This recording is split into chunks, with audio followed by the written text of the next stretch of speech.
Welcome. Come in, come in. Have a seat. My name is the Lady Scholastica Joy-Cours, and today I would tell you the tale of the lost reign. There was once, in days of yore and ages long past, a king and queen who began their reign during a dark period of time when an illness of unknown properties was creeping across the face of the kingdom. Anton was to be king by right of arms, and Lyned was his lady. They had spent the last several months preparing to step up to be king and queen, but when that time came, there was no grand coronation. There was no scrumptious feast, and there were only a few of their officers and the past royals that were even there. The next day, their majesties met with their officers of state to discuss how they might best help their populace and to let them know what their whims and their wishes were. But Anton and Luna, they cared a lot about the people under their reign, and they wanted to serve them in the very best way that they could. They were surrounded on all sides with sickness. They didn't know how to deal with the effects of the sickness. Even the priests who ran the inferium did not know how to cure the humors of the lungs or the chills or the sweats that accompanied it. The steward suggested perhaps that you tell the people to stay inside and not to mingle very much. The seneschal, well, she thought that perhaps people should wear some kind of a covering across their face so that it would cover their nose and their mouth so that they couldn't spread the disease. All in attendance listened, and they decided that the king and queen would send a herald out to make an announcement throughout the kingdom to the populace to offer them hope and suggestions and ways that they could survive. And so it was on the spring of that year, their majesties set out their very first broadcasted message to the baronies, the cantons, and the shires. This was to be the first of many. Every week they sent out messages across the land with suggestions on how they could combat the plague, but it was of little to no avail. Some people simply would not cover their faces. Some shops, they closed their doors for fear of contracting this lung disease. People were tired of staying home and not visiting or doing daily shopping. Those who lived out further continued their day-to-day lives as if nothing had happened until someone died. And then they complained to the heralds that their majesties were doing nothing to stop the spread of this plague. These tales saddened the king and queen, who wanted nothing more than to help their people. But they didn't know what else to do, and they knew that they must protect themselves in order to be able to protect their people. Now, one day, a holy man stopped by the palace to offer blessings to the king and queen. He was led into the throne room, and the card stood outside the door. Now, after a short chat, the holy man took an interest in a very large tapestry on the wall, which showed their majesties and their dogs. Now, the king was very, very proud of his dogs, and so he walked over to where the tapestry was and started to point something out when the holy man blew a powder into his face and into Her Majesty's face, and they stood as if they were stone.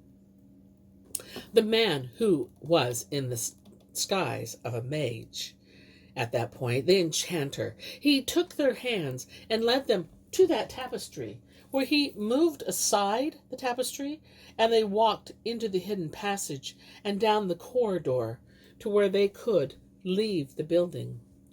The mage turned to them and he said, "If wisdom is what you wish to find, it does not exist within these walls.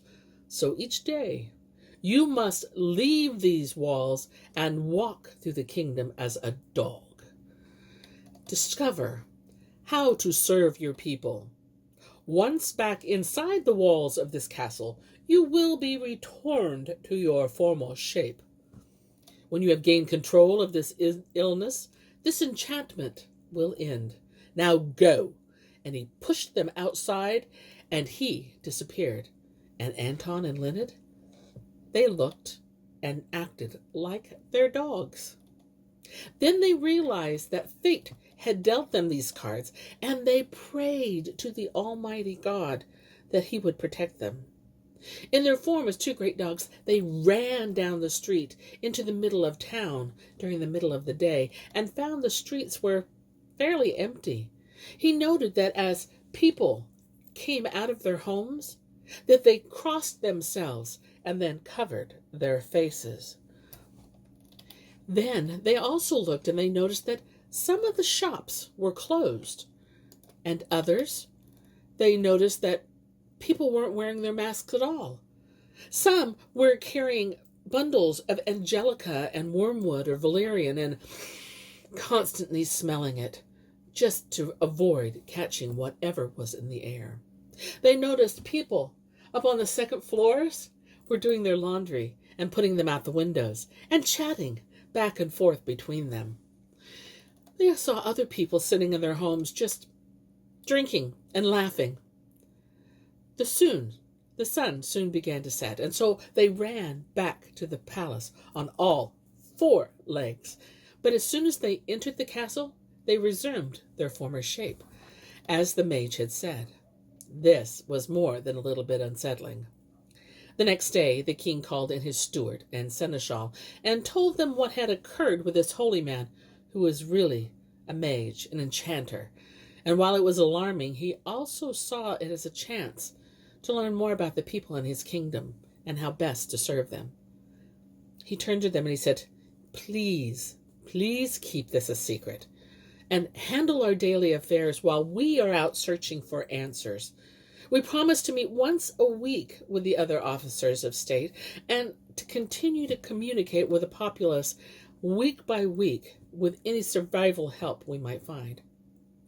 Day after day after day, their majesties traveled in the realm, and they looked for answers in the guise of dogs. They could go just about anywhere, and if they were patient, they learned great things that they could share.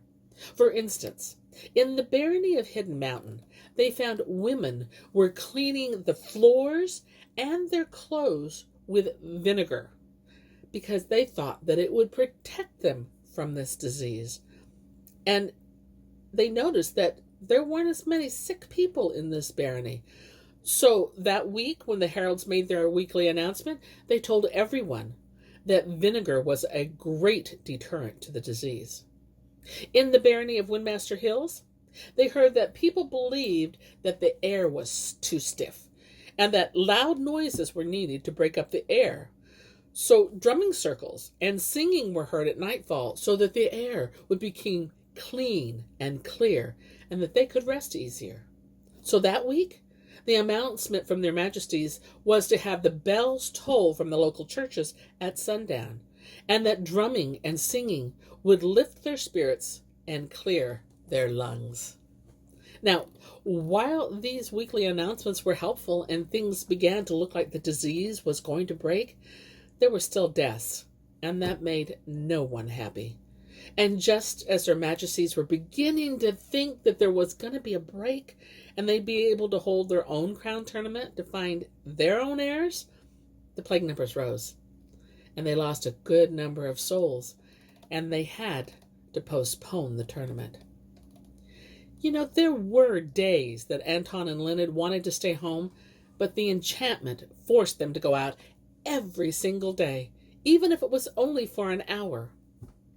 So at one point they decided to visit the church that was just outside the city limits.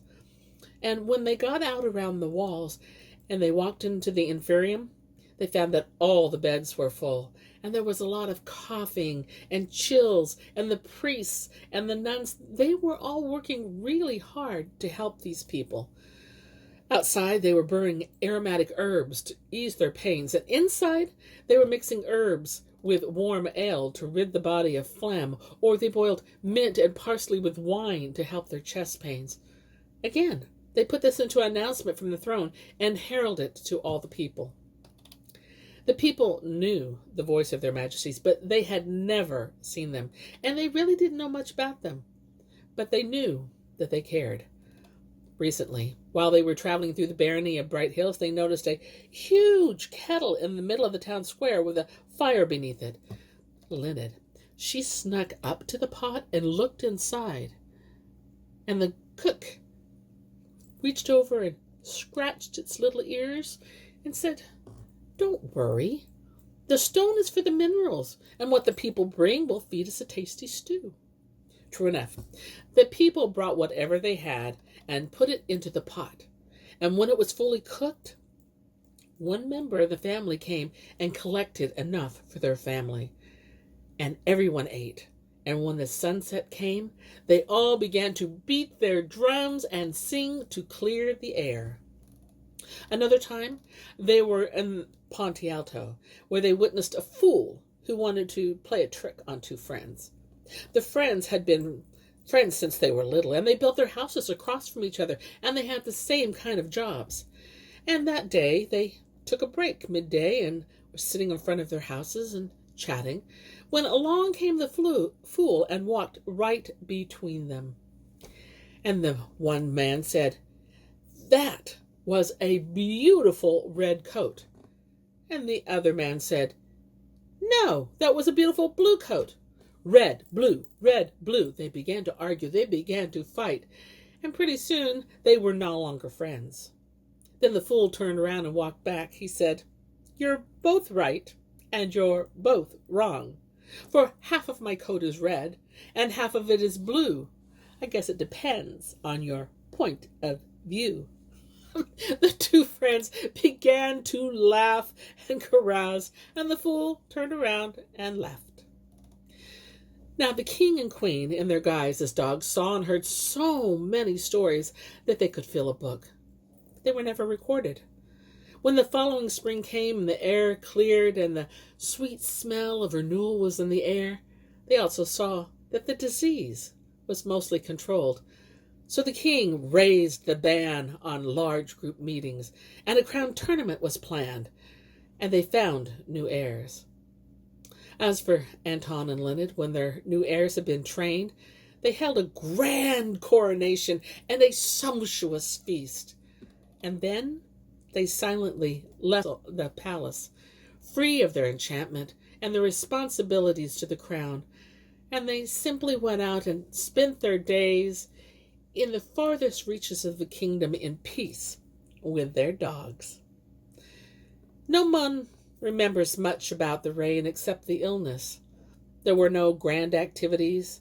There were no big coronations. There were no battles for a bard to write a story or a poem about. But what they did remember was that their majesties were kind, and that they cared about them, and that they heard stories and information that were heralded from the throne.